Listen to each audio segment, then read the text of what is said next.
Hi, it's me, Thom Abbey, or Thomas Abbey. Thom with the T-H-O-M. I didn't like the 3 letters, so I just dropped the ass. I know that's silly. This is my first video vlog. People said I should do a blog, but I had a bad growing up. I had bad things with writing. I have a learning disability called dysgraphia. Another little thing here about dysgraphia. What is dysgraphia? Dysgraphia is a learning disability that affects writing, which requires a complex set of motor and information processing skills. Dysgraphia makes the act of writing difficult. It leads to problems with spelling, poor handwriting, types of learning disabilities, and putting thoughts on paper. People with dysgraphia have trouble organizing letters, numbers, and words on lines or pages. This can result partly from visual spatial difficulties, trouble processing with the ICs, language processing difficulties, trouble processing and making sense of what the ear hears. As with all learning disabilities, LD, dysgraphia is a lifelong challenge.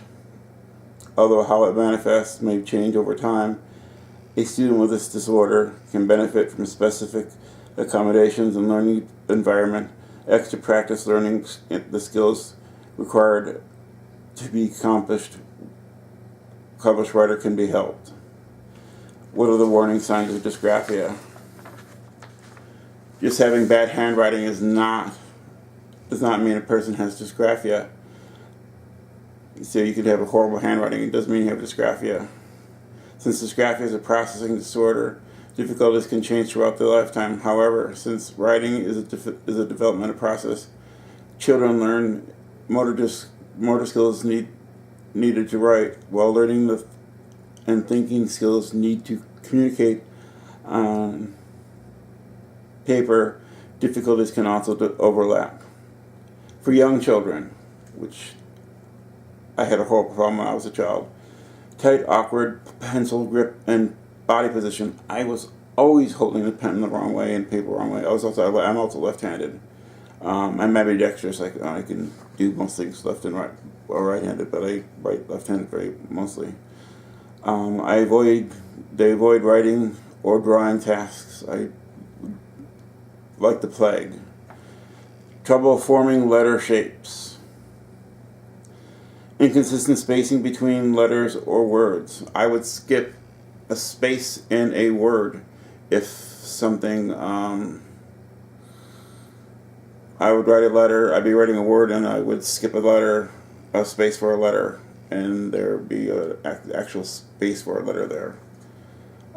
Poor understanding of uppercase and lowercase letters. I would be going around and then I would put a uppercase letter there for a word, and there, especially D's and B's.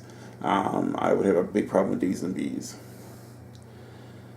And then we would tire very quickly while writing because I'd have so much time writing. School-age children.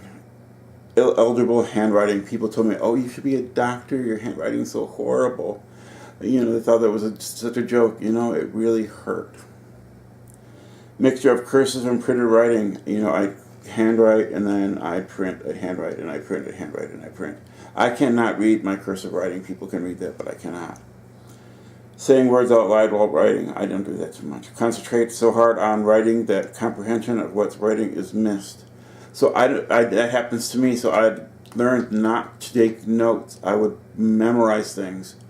And instead, I would just sit there and just learn to study the person's lecture by memory instead of taking notes, because I couldn't write fast enough, and I would spend too much time writing that I wouldn't remember what was going on. Trouble thinking of words to write. That was one of my problems. I wouldn't know, oh my God, what are they saying when I say, well, where is that? What word is that? I wouldn't be able to do that. Omitting or not finishing words with sentences. Oh, I have that problem all the time. If I'm writing you a message on, especially on Facebook right now, I will writing you, especially if I'm writing you a long note, I'll go back and I'll have to fix the sentence and stuff because I'm missing words and mixing things in my mind. I've written the word, the whole sentence out, and I haven't. Teenagers and adults, trouble organizing thoughts on paper. That's one of the problems I have. I have to go back and I have to fix the sentence. I have to put it in. I have to rearrange it. Trouble keeping track of thoughts already written and down. If I don't keep it up in my hand, what I've written down, that's it. I've lost it. Difficulty with syntax, structure, and grammar. I will test in the 15th grade level in vocabulary, comprehension, and reading, but writing and grammar, my grammar is great, but in writing down, it's horrible. I will fail every time, and even though I'll take the same class over and over again, the same in college, the same exact class, I'll get a B in it. I will have to then go to the next, if I go to the next college, junior college, and take this class again, I will then again have to take the same class again because I will test out again because of my writing. It's so horrible. And then large gaps between writing ideals and understanding, demonstrating thoughts and speech. I can write it, I can speak it, but I can't write it. All right. There's many ways it can be helped. You go online, and you can find it under dysgraphia. I was told it's part of the dyslexia part of family. I wasn't diagnosed until I was 22 years old, and it was just by mishap that it was done. I was working in a sexuality center, and we were supposed to write a short sentence, a short paragraph on why we wanted to work there, and a psychologist read my paper that his wife had brought home when she was grading them or looking them over, and he goes, "Oh yeah, he's got dysgraphia. That's what's wrong with him." And so she brought it back and told me what my problem was. And so for all those years, I had that problem, and I had that stigma of that. But anyway, that's just why I'm doing a video vlog instead of a blog where people can write it.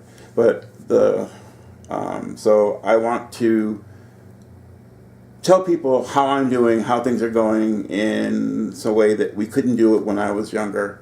I know I'm not your normal vlogger, your normal YouTuber. I'm not young, cute, adorable, sexy, British, cute, adorable, thin, but hopefully you'll find me funny, or at least somewhat interesting. If you do, give me the thumbs up. Please give me thumbs up. Like in the down below there, and subscribe to me, because I really would like that. What I'd like to talk to today, other than my dysgraphia, and the reason why I'm doing this, is the fact that we do have this media that we didn't have before when I was younger. We would have to write letters, phone calls. Phone calls used to cost money when I was younger. You used to have to pay for phone calls. When I first moved out here to California, I called Long Beach, and all of a sudden I read my phone bill. I said, you have a long distance phone call. It was the same area code, and I didn't have to dial 1 before the number, so I didn't know it was a long distance phone call. Where I came from home in Tonawanda, New York, and Buffalo, New York, you had to dial a 1 to make a long distance phone call, so it was a tow call. So I was very upset that this was a long distance call.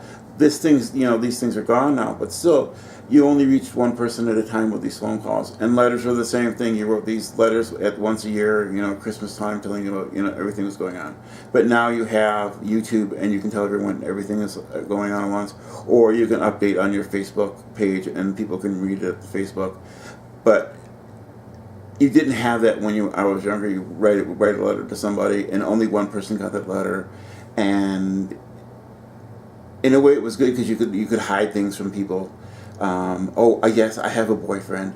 He's 6'3", and he's gorgeous, and he's a doctor, and whatever. And and if you lived away from your family or your parents, they wouldn't know. But now you have instantaneous information being sent out there that you have to be able to prove them.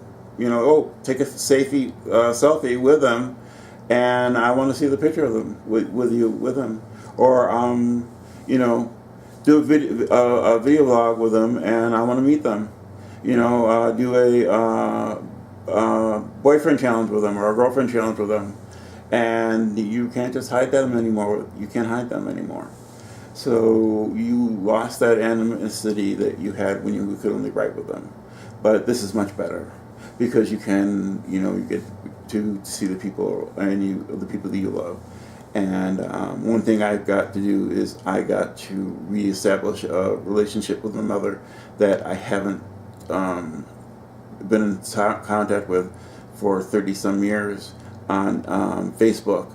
Of course, we're not going to have an intimate relationship because she lives in Buffalo area and I live in Los Angeles, but still it is a relationship that I haven't had for 31 years, and that is great. And if you're watching this, hi Mom. And I had a great time, and I have problems. I suffer from depression. I don't go out much. I don't do much. But I did go to a Chinese restaurant, had Chinese dinner. I went out with my roommate, and after we had a session with our therapist, and we had Mexican at Acapulco, and we just had a new roof put on our house, and we're having some things being done around the house, and things happening on. And of course, I'm starting doing this new vlog now. So hopefully I'll be doing this enough that I'll keep up with this and keep reaching out to you, and hopefully you'll reach out to me by, suggestions and thumbs up, meaning that you like this, and you'll get to see this, and more people will follow this, and I'll get to say hi to people that, haven't heard from me or haven't heard from me in a while, from my youth, and people that I miss that I haven't seen in 10 years, 20 years, and 30 years. So thank you very much for joining me, and I hope everyone's doing well, and thanks for joining me. And again, my name is Thomas Abbey, and that's Thom with an H, Thom. Just remember, I dropped the S. Yes. Bye-bye.